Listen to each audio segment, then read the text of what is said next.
अच्छा, हड्डी टूटती है, कौन सा डॉक्टर जोड़ता है? कौन सा डॉक्टर? कोई दुनिया का डॉक्टर नहीं जोड़ता, अपने आप जुड़ती है। हाँ। प्लास्टर लगाता है जुड़ती ताकि सीधी जुड़े। हम्म। आपका कोई ऑपरेशन हुआ, डॉक्टर ने चीरा मारा, डॉक्टर टांके लगाएगा, स्किन जुड़ती अपने आप ही है। हमारी बॉडी बहुत पावरफुल है, भगवान की बनाई हुई है। अच्छा मुझे बताओ, भगवत गीता में, वेदों में जो लिखा है, सच लिखा है झूठ लिखा है? सच लिखा है। भगवत गीता में भगवान श्री कृष्ण ने हमें अपनी संतान बताया। हम्म। सामवेद में भगवान ने बताया कि मैंने जब दुनिया बनाई, मैंने मेरी छवि बनाई। ऋग्वेद में भगवान बोल रहे हैं, जब मैंने पहाड़ बनाए, नदियां बनाई, जलचर बनाए, उभयचर बनाए, नवचर बनाए, तो मैंने एक सर्वश्रेष्ठ जीव बनाया, इंसान।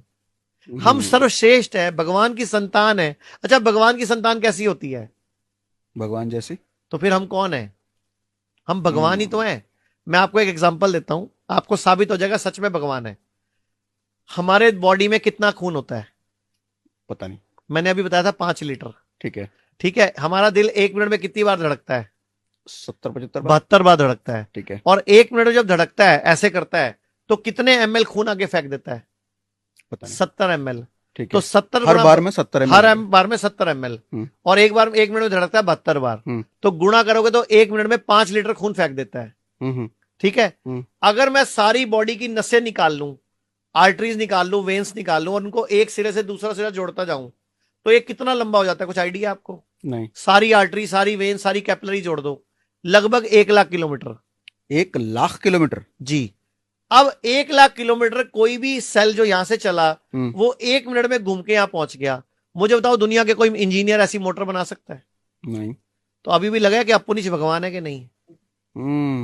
हमारी बॉडी में शक्तियां हैं। अच्छा एक बात बताओ, आपके कितने बच्चे हैं? 2 बच्चे हैं। आपको पेट में नजर आ रहा था कि अंदर लड़का है कि लड़की है? नहीं। अच्छा, आपने एक बीज डाला बॉडी में, 9 महीने में उसकी आंख भी बन गई, नाक भी बन गया, कान भी बन गया, उसकी बॉडी भी तैयार होगी, और पेट से बाहर भी आ गया वो, और आपके साथ खेल भी रहा है, उसमें सांस भी चल रही थी उसकी। तो आपकी वाइफ देवता हुई कि नहीं, देवी हुई कि नहीं हुई? हाँ। और वो बीज दिया किसने था? आपने। वो आप भी तो देव हुए। आप पुनिच भगवान है। भगवान नहीं, सारी शक्तियां हम में हैं, लेकिन इंसान उसको पहचान नहीं पा रहा। किडनी खराब हो जाए, बॉडी खुद हील कर सकती है। लीवर खराब हो जाए, बॉडी खुद हील कर सकती है। अच्छा, खराब हुआ कैसे? अपने आप ही तो हुआ, गलत खाने से। अब सही खाना खा लो, ठीक हो जाएगा। 1931 में एक नोबेल प्राइज स्टडी हुई है, ओटो हेनरिज वार्बर को स्टडी मिली है। मतलब उसको क्या मिला, ओटो हेनरिज को क्या बोला गया 1931 में, नोबेल प्राइज मिला कि अगर बॉडी में ऑक्सीजन का प्रोडक्शन बढ़ा दो तो कभी कैंसर नहीं हो सकता। अच्छा। तो प्राणायाम क्या है? ऑक्सीजन का प्रोडक्शन बढ़ा रहा है बॉडी में। हम एक्सरसाइज करते नहीं, हमारी सांस चलती नहीं प्रॉपर, तो कैंसर ही पैदा होगा ना। घरों में खिड़कियां बंद कर ली, दरवाजे बंद कर लिए, रात को पूरी कुंडियां। अच्छा एक बात बताओ, रात को आप और आपकी वाइफ कुंडी लगा लेते हो, क्यों? मम्मी पर्स लेके भाग जाएगी क्या? नहीं। फिर हवा कहां से आ रही है, एक्सचेंज कहां से हो रही है? फ्रेश एयर आने की जगह ही छोड़ी नहीं आपने। अब जब आप एक कमरे में सो गए, 12 फुट बाई 15 फुट के कमरे में, अगर मियां बीवी 2 लोग सो जाएं, तो 2.5 घंटे में वो फुल ऑफ कार्बन डाइऑक्साइड हो जाता है सर। और अब 4.5-5 घंटे आप उसी में सोने वाले थे, जबकि हमें ऑक्सीजन चाहिए।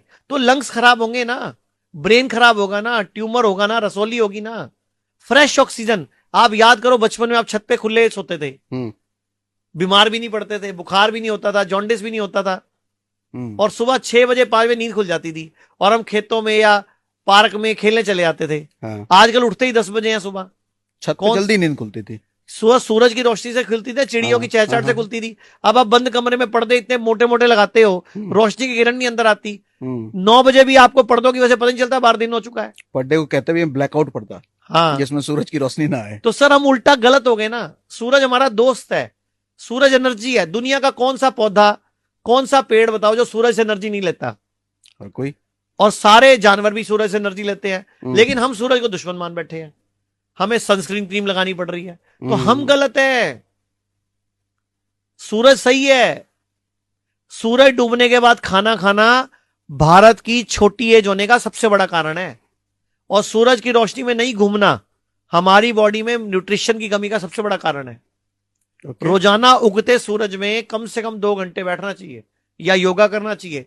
दुनिया में स्टैनफोर्ड में रिसर्च हुई है, सूर्य नमस्कार, भारत का सूर्य नमस्कार पूरे विश्व का सबसे पावरफुल योग है, जिसको हम करते ही नहीं। हम्म खाना खाने के बाद वज्रासन में बैठना चाहिए, हम्म शरीर वज्र जैसा बन जाता है, लेकिन हम बैठते ही नहीं। खाना चबा चबा के खाना चाहिए। मैं कहावत बोलता होता हूं, खाने को पीना है, पानी को चबाना है। हमें पानी पीना नहीं आता सर, पानी का गिलास पकड़ेंगे हम यूं पी जाएंगे। हम्म हमारे लीवर पे, किडनी पे लोड पड़ गया सर। एक घुट पियो 32 बार चबाओ, दूसरा घुट पियो 32 बार चबाओ। पानी भी देव है सर, 5 तत्वों से बने हम। धरती, जल, अग्नि, वायु, आकाश। ये 5 तत्व अगर हमने बैलेंस कर लिए तो हम अब बीमार पड़ते ही नहीं ना। ये लेकिन क्या ये लॉजिक है पांचों तत्व इसका पानी बिगाड़ को? लेते हैं हम। पानी को गटगट की के, खाने को बिना चबाए खा के, सूरज को ना लेके, हवा छोटी लेके, ऑक्सीजन कम लेके बीमार हम्म हो जाते हैं हम।